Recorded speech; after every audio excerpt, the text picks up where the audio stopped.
लेकिन वो मेडिकल थोड़ी सी जो उनको एडवाइस है, तो ये मामला ऐसे नहीं है कि हल नहीं हो सकते। मैंने तमाम तफसील सुनी है। मैं आपके ज़रिए अश्योर करता हूँ कि ये दोनों लीडरशिप्स के साथ मामला उधर से भी मामला हैं, उधर से भी हल करने वाले हैं, दोनों तरह से हल करने वाले हैं। वो गोलाबारी फिर जवाबन गोलाबारी वो सारी रोकनी पड़ेगी, तो इंशाल्लाह ये रुक जाएगी। वो पहली दफ़ा नहीं रोक रहे, अल्लाह के फजल करम से दोबारा रोकेंगे। तो मैं जनाब राना आपकी इजाज़त से राना तनवीर साहब को, आज़म तारिक साहब को रिक्वेस्ट करूँगा कि जो साथी हो सकता है फ्राइडे अवेल करके जल्दी से एयरपोर्ट पे पहुँच गए हों, लेकिन जो साथी हैं पीपल्स पार्टी के उनको आप ज़रा मेहरबानी करके ले आएँ, क्योंकि मेरी जो विज़िट आज की हाउस में थी वो तय हुई थी कि मैं कुछ आके ब्रीफ कर दूँगा।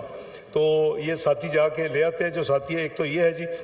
दूसरा जनाब स्पीकर, हर साल की तरह इस साल भी यूनाइटेड नेशन में जनरल असम्बली का इजलास था। वज़ीर आज़म साहब उसकी क़यादत कर रहे थे और मुख्तलिफ वज़रा अपने अपने जिनके वहाँ कोई मामलात थे, क्योंकि मुख्तलिफ एक तो मेजर जनरल डिबेट होती है जिसमें ऑब्वियसली वज़ीर आज़म नुमाइंदगी करते हैं, लेकिन जो दूसरे होते हैं मज़ामीन उसमें ऑब्वियसली जो रेलेवेंट मिनिस्टर्स हैं या मेनली जो एक्टिविटी होती है फॉरेन मिनिस्टर की होती है, तो वो सारी चीज़ें के लिए हम वहाँ पहुँचे। और चूँकि असम्बली जो थी वो 23 से 27 सितंबर थी, यूएन जनरल असम्बली का जो इजलास था, लेकिन उससे एक दिन पहले कई ऐसी एक्टिविटीज़ होती हैं जो एक दिन पहले शुरू हो जाती हैं। तलाल साहब ज़रा ऊपर चले जाइएगा मीटिंग। मैं मशकूर हूँ अपने भाइयों का, अपने साथियों का, और इनमें अक्सर काफ़ी तजर्बाकार हैं जिनको पता है कि जब इश्यूज़ होती हैं तो फिर हम आपस में मिलकर इश्यूज़ को हल भी कर लिया करते हैं। इंशाल्लाह मेरे नज़दीक वो सीरियस इशू नहीं है। इंशाल्लाह हम इसको पीपल्स पार्टी की लीडरशिप के साथ और मुस्लिम लीग नून की लीडरशिप के साथ कम्युनिकेशन करके अगले 2-4 रोज़ में इंशाल्लाह इसको रिजॉल्व करेंगे जी। तो जनाब स्पीकर, मैं एक्सप्लेन कर रहा था कि ये जो 80th इनको कहता सब्र कर ले, सब कुछ बता देंगे।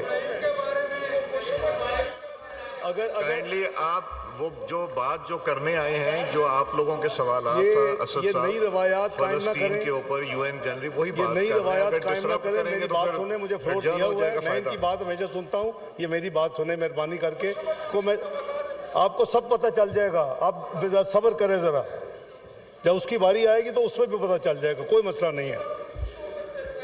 तो जो यूएन जनरल असम्बली का जो 80th सेशन था जनाब स्पीकर, वो प्राइम मिनिस्टर साहब ने, मैं समझता हूँ कि कौम की भरपूर नुमाइंदगी की, और उन्होंने जहाँ कश्मीर का मसला उठाया वहाँ फ़लस्तीन का मसला भी उठाया, जहाँ उन्होंने दूसरे ग्लोबल इश्यूज़ पे जिक्र किया, क्लाइमेट चेंज का, वहाँ पाकिस्तान का इंडस वाटर ट्रीटी का ख़ुसूसन जिक्र किया, और ये बड़ी तफसील के साथ उन्होंने पाकिस्तान की नुमाइंदगी की। और जब वो सेशन उन्होंने तकरीर ख़त्म की तो सबसे पहले फ़लस्तीन के जो वहाँ नुमाइंदगी थी और जो उनके अपना सदर और वज़ीर आज़म के बिहाफ पे थे लोग, वो the proceedings of the house are suspend कर दूं, इसलिए प्लीज बात करने दें। एक इम्पॉर्टेंट इशू पे हो रहा है, मैं फिर प्रोसीडिंग्स बंद करके मंडे पे ले जाऊंगा सेशन। एक इम्पॉर्टेंट इशू है, फ़लस्तीन है, ये सारी चीजें इसको करें। प्लीज सुने जी। तो मैं गुजारिश कर रहा था कि वहाँ इसराइल को बाय नेम क्रिटिसाइज किया गया, कोई नई बात नहीं है। तकरीर सुन भी लिया करें, सिर्फ आप एक मफरूज़े के तौर पे ना जाया करें। अभी आप दोबारा चले जाएं गूगल पे तो आपकी तकरीर मिल जाएगी। तो इसराइल को बाय नेम कंडेम्ड किया गया। तो ये सिर्फ यहाँ मैं मामला यहाँ मैं सारा जवाब देता हूँ जी, मुझे सिर्फ टाइम दे दें मेहरबानी करके सब्र से। तो ये जो उनकी नुमाइंदगी थी वो आपके सामने है, रिकॉर्ड पे है। सबसे ज़्यादा देखी जाने वाली तकरीर वो है, यानी 24 घंटे में 1 मिलियन से ज़्यादा लोग उसको देख चुके थे, और जो नेक्स्ट थी वो 300,000 के करीब थी प्रेसिडेंट ट्रंप की। इसके अलावा ग्लोबल डेवलपमेंट इनिशिएटिव, आपको पता है कि वो चाइनीज़ जो है वज़ीर आज़म उन्होंने खुद चेयर करना था। पाकिस्तान उसमें था और पाकिस्तान ने उसमें वज़ीर आज़म साहब ने उसमें खुद उसमें नुमाइंदगी की। स्पेशल क्लाइमेट इवेंट जो है, जो हमारी चूँकि जो फ्लड्स का मसला है और जो पाकिस्तान 1% से कम एमिशंस के बावजूद दुनिया में टॉप 10 कंट्रीज़ में वल्नरेबल मुल्क है, उस हवाले से वो बहुत अहम इवेंट था। और इसमें जो नुमाइंदगी वज़ीर आज़म साहब की थी और इसमें प्रेसिडेंट ऑफ ब्राज़ील ख़ुद उसको चेयर कर रहे थे। और जो COP30 होने जा रहा है वो ब्राज़ील में होने जा रहा है अगले चंद महीनों में, और इसकी मैं समझता हूँ कि रेलेवेंस बहुत ज़्यादा थी और उसकी नुमाइंदगी भरपूर की गई पाकिस्तान की।